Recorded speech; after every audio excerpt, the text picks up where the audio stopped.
What a great day. So we're inside the grounds of the fort. This is the person giving our presentation. She's the park ranger. Now, I'm going to ask a real quick question. Who's been here before? All right, so everybody else is new to Fort McHenry? Y'all local? Uh-huh. Yes? Okay, not quite local, but all right. Alabama. Pennsylvania. All about so, and I'm going to ask you the first question, which is, when you think of Fort McHenry, what is the first thing that you think of? What jumps right out at you? Star Spangled Banner. Star Spangled Banner. There we go. The now, words. Star Spangled Banner, the actual flag. We had the flag. That's a whole other story. Think about that. Star Spangled Banner and the song, which actually, even though it is the flag, what it actually ultimately does is celebrate the character of the defenders themselves. It was inspired by those defenders who stood there throughout that 25 hours. We frequently talk about them, and when we talk about the character of those defenders, what kind of words pop in your head? Brave. Now that's the easy one. Brave. Freedom. Okay. Maybe defiance is another way, because that's actually a single shot of defiance. So there's that idea, those characteristics make up the defenders.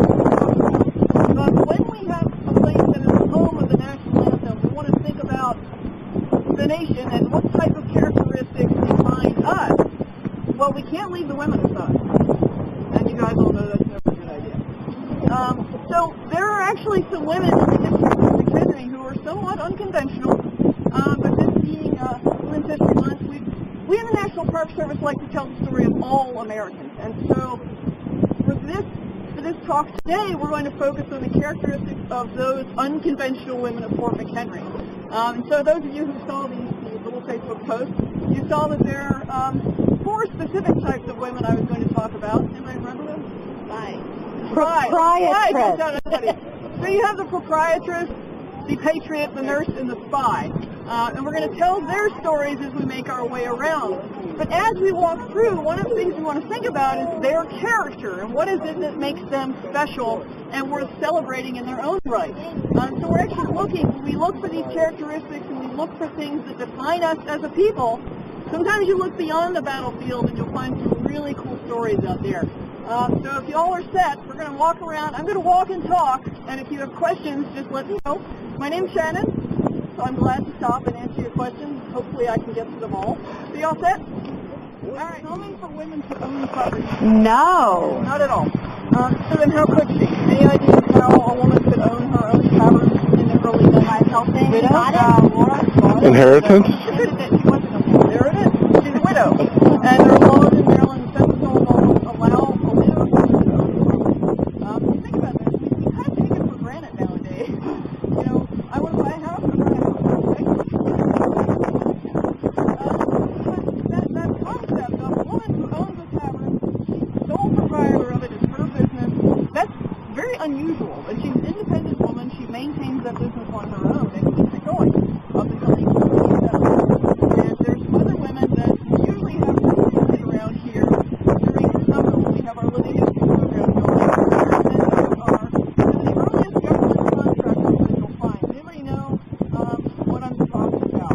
What type of business would you find a woman running during the War of 1812 that would be not necessarily lucrative, but steady business around our laundry, that's right. Why? Not where I was going. You guys all got that right away, though. So, but why laundry? Why would that be steady work? Any idea? Guys are dirty. It's true. But no, the thing is, yeah, guys are dirty. You are. Think about it. You have a build with maybe 120 men. That's a lot of laundry, right? That's when it's building big stuff. But you have uniforms that need to be cleaned regularly. So that's something that's always going to happen. Business is steady. But what is so important about that? Why do you all watch it?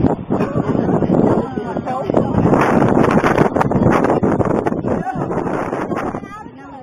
Well, right.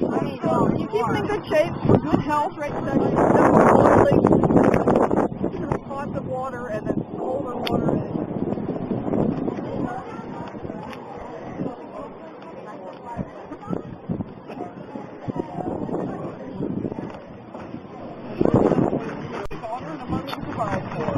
And so she establishes a business over on the street of her home and advertises that she makes ships colors. And so in 1813, at the request of Major George Armistead, she's commissioned to make two flags, which are 17 by 25 foreign flag, bigger than this one, and then the 30 by 42 for Garrison flag.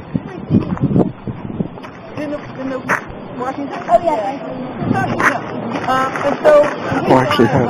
Fly a replica stuff if we can.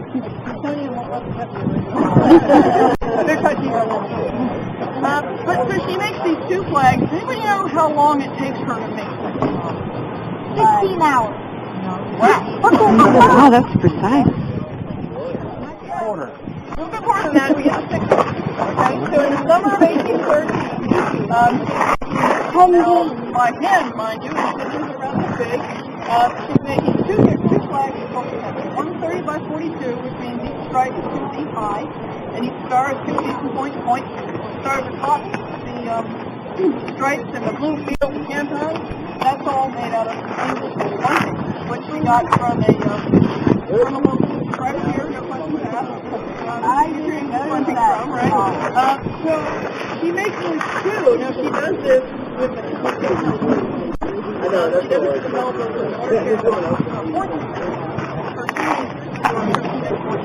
and then a young African American girl named Raine, who had been one of them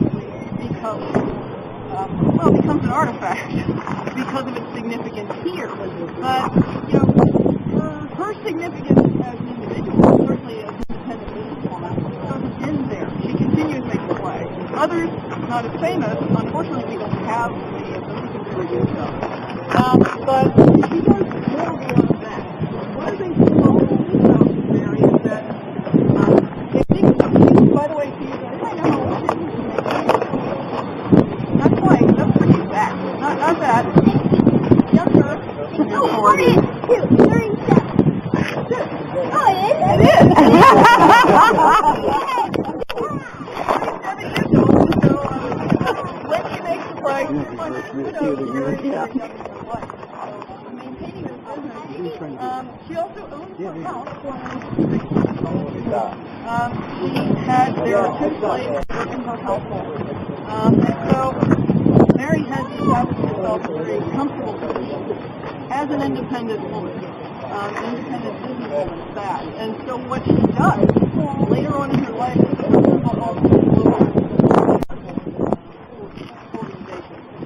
the one that's known, of course, is 28, she becomes the president of the Impartial Female Humane Society, which doesn't have the best right off the top, but it becomes a very important enterprise in that it provides women with a social safety net. So Mary's legacy is far beyond the if I go back locally here. She becomes very much involved in philanthropy, and so taken her life and stretched out to help out the rest of her community. When we think about that, she's an industrious woman. She's very independent, and nowadays actually there's a business award given in Maryland. Regardless of what type of thing. And so we have this idea of industry, women moving out of that domestic sphere into the public. Now, these women are, as I mentioned, on the short power. We have someone like Mary Pickersgill. They're doing it in business. Now,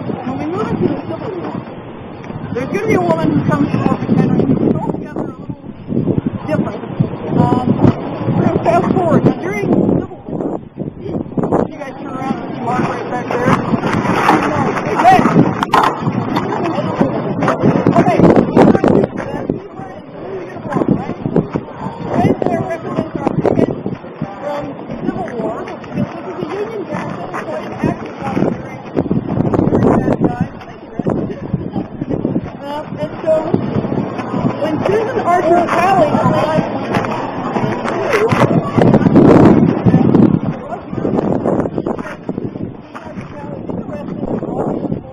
as many are during that period. She's the one woman who's brought to Fort McHenry, and out of these 260 prisons of state held here during the Civil War, the only woman here. She's partially deaf by this point in her life, but she's, by training, she's a poet.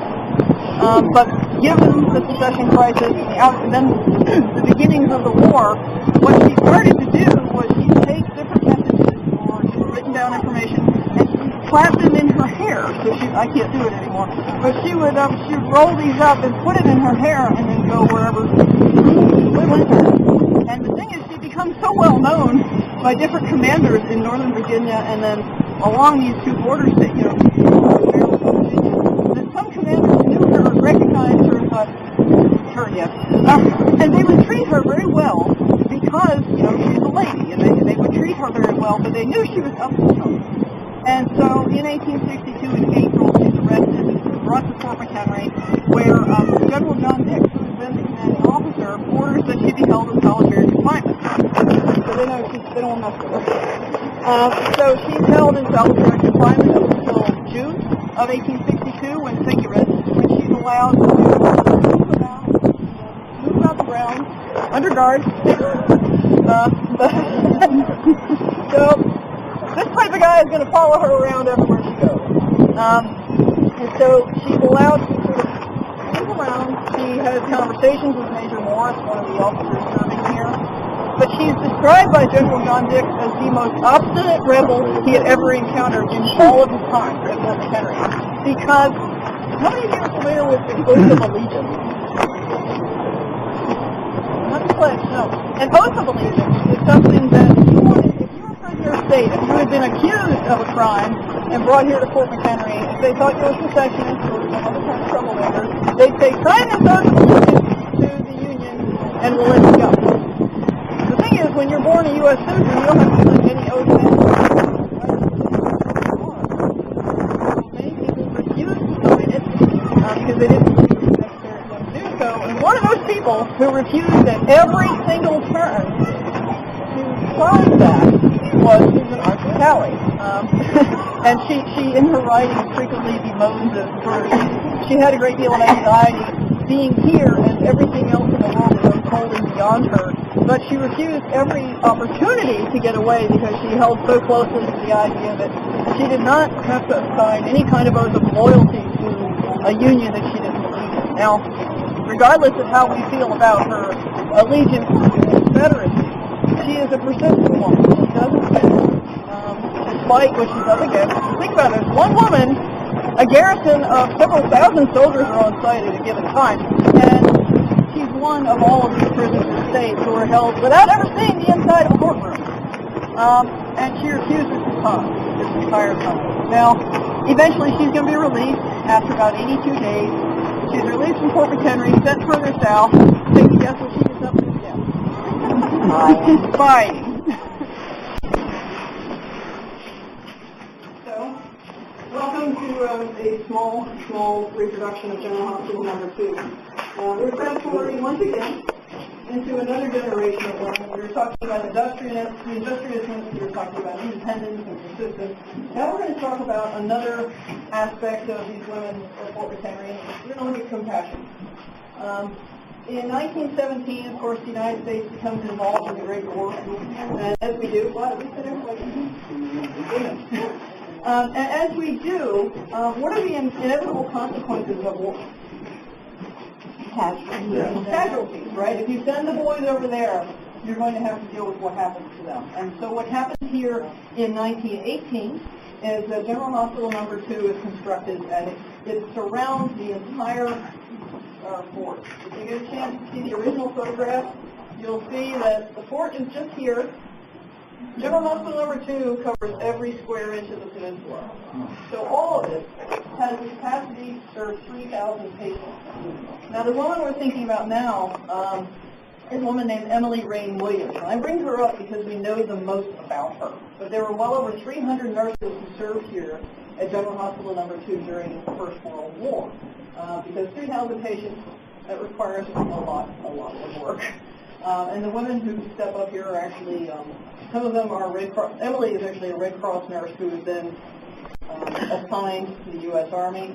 There are others who are in the Army, Army Nurse Corps, which you may know when the Army Nurse Corps was established. During the Spanish-American War. Yeah, and they've got an amazing history if you study the Army nurses just on their own. But what Emily and her colleagues will do throughout this time, she describes it in her diaries in a wonderful way. She says that it is our duty to rebuild out of the wreckage of war clean, whole, and useful men fit to live in democracy, but not only to fight for it or to die for it, but to live in this new world they were going to create after the fight was over. And to do that, when we think about World War I, what types of injuries do you think we're dealing with? Gas, blindness, amputation. Being shot. Being shot. Facial disfigurement. There it is. Because when you think about World War I, you don't really think of the trenches, right? And then coming over the top. But there's also the widespread use of machine gun fire. And so facial injuries and poison gas too, if you have another one.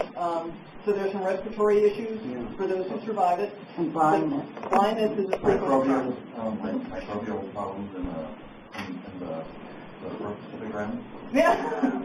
But not World War I. Not in World War I. That's going to be two. We're going to deal with it more. But in World War I, there are several different types of injuries, and the frequency of these occurrences is going to shape the way the hospital reacts to them. Because over the course of that hospital's history, from 1918 to 1923, they performed over 13,000 reconstructive surgeries, not just to the face, but other parts. But they pioneer a great deal of the work done in facial reconstruction. I've met surgeons nowadays who say that they still use some of the methods developed here during the First World War. But one of the other things you mentioned, gas. Some men suffered from temporary gas, not blindness. Some had to adapt to an entirely new life. The nurses here, and then the occupational therapists over at Evergreen, General Hospital number 7, where Johns Hopkins University is, would help them to adapt to that new life. And let's see, we were talking about another one. Shell shock. Shell shock is good. Thank you. That's where I was headed. Nowadays we think of that as what? What do you call it? PTSD. Everybody's paying attention. PTSD, post-traumatic stress disorder. When it was first documented, it's referred to as shell shock. It's existed as long as warfare has existed. So when we think about it, the fact that they document it during the First World War and start looking at it not as a flaw, a character flaw, or a failing in some moral fiber or something like that, but rather as a condition that could be treated. Well, that's the beginning of a whole new perspective on how to help soldiers, not just in body, not just in mind, but in spirit, in all of it, to bring a man back to life, the whole of him. And so you have nurses who work here also in the psychiatric department in helping those men to return to as normal a life as they can fashion. So for some of them, it's learning simply how to adapt to the stresses around them. For some, it's how to learn a new trade. So there's throughout General Hospital number 2, and if you get a chance, please do see the photographs and things in the exhibit area at the visitor center. They have a vocational school. They have an occupational therapy unit. They have a psychiatric unit. They use all of these different procedures. But they also try to maintain morale, because if you have soldiers recuperating, somebody mentioned amputees, baseball. Any kind of sport is also a great way to keep up morale. And so they had a team of soldiers here who were amputees who would play against men who weren't, and would frequently win. But and nowadays, you see this a modern version of this. Yeah. The Invictus, the Special Olympics, the Wounded Warrior Games. Sport is a great way to keep up morale, but also to help these men to recover physically. Sometimes it's regaining fine motor skill, sometimes it's gross motor skill. But the women who worked here during that period, we said there were well over 300 of 1,000-person staff. Women like Emily use that compassion and that drive to serve their nation. Does anybody have questions right now? Should the town of Baltimore go to a large extent? Should the town of Baltimore itself grow population to a large extent because of force? No, not necessarily. The fort was actually built to protect one of the third largest cities in the country, so the fort comes afterwards. This was built around 1802, and it's built based on the idea that the fort that's here before it, Fort Whetstone, was insufficient to protect the city so large. That's a neat question. Anybody else? Yes, ma'am. Yeah. I had two questions. One was about the influenza Oh, okay. epidemic, and the other was what is the availability of the diaries of the nurse who's in the States at the moment? Emily Raine Williams. The availability for that is great because it's online. And they're actually at the Maryland State Archives, but in their entirety they're available online. If you want, I'll write down the address for you. I can get that for you. It's a long address. And to your first question, influenza, the Spanish influenza epidemic that some period in 1918. Just to give you a little background for anyone who isn't familiar with that, that particular strain of influenza is, nowadays when somebody says get your flu shot, who do they usually encourage to get them first? Children and people who are older. Okay, well that particular strain of influenza in 1918 was just the opposite. It struck people who were your age, or people who were younger and had a more vital system, and it would spread rapidly. So what happens during that period is that when you think about, well, what's the environment like at that time? Well, they're moving a lot of men around. There have already been lives for listeners before that period, knowing that our allies grew up where we but in 1942 were really new. And so some of the forces that were around us, not just the Army, not just the Navy, not just the Marine Corps, but who else? The Coast Guard. That's right. And actually here at Fort McHenry, things are getting very, very busy. It was not only a functioning national monument by that point, so it was just 5,000 here. No women, by the way. But, so they're here, but the Coast Guard, the funny thing about this place that you may not know is that when we were transferred to the National Park Service in 1933, the War Department said, hey, wait, if we need that land, we're going to use it. So if the DOD ever needs us, they're going to use it. And so in 1942, the Coast Guard built a training facility on the east side of the park, where the visitor center was, about 8 acres next to it. It's covered with the Fort McHenry Guard Training Station, the United States Coast Guard. Now, where do the women enter into this, you may wonder? Has anyone ever heard of the WAC? Yeah. Women's Air Corps, yeah? Women's Army Corps. Army Corps. Women's Army Corps. Initially developed as the Women's Army Auxiliary Corps until they're made the Women's Army Corps in 1943. So that's the Army. Have you heard the Navy have a version of that? The Waves, right, okay. So you have the Waves, anybody else? You got the WAC, you got the Waves, you actually have the Women Marines. During the First World War, they were called Women Marines. You had Joe Minette's in the Navy during the First World War. Then the Second World War, you got Women Marines, and then you also have the SPARs. Now they're lesser known because like Christmas. In the Second World War, you have a great deal of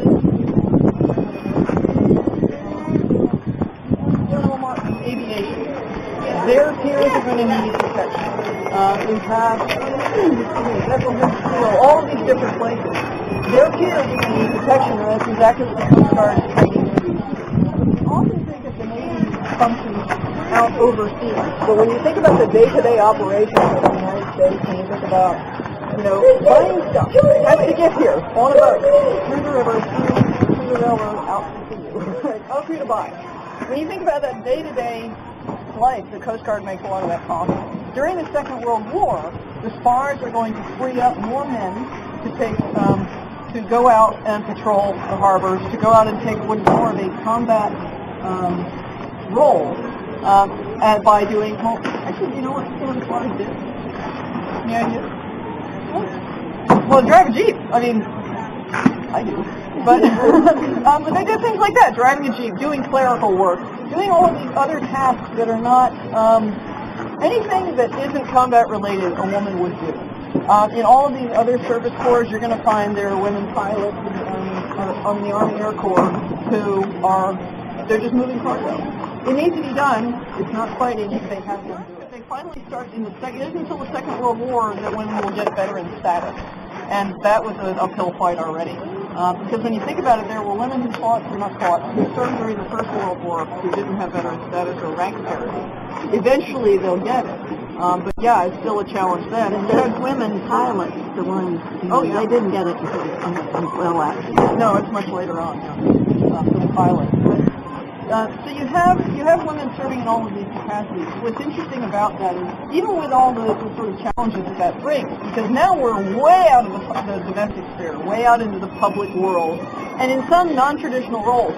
Most people didn't think that that you go out and fly targets for you might be a pay officer and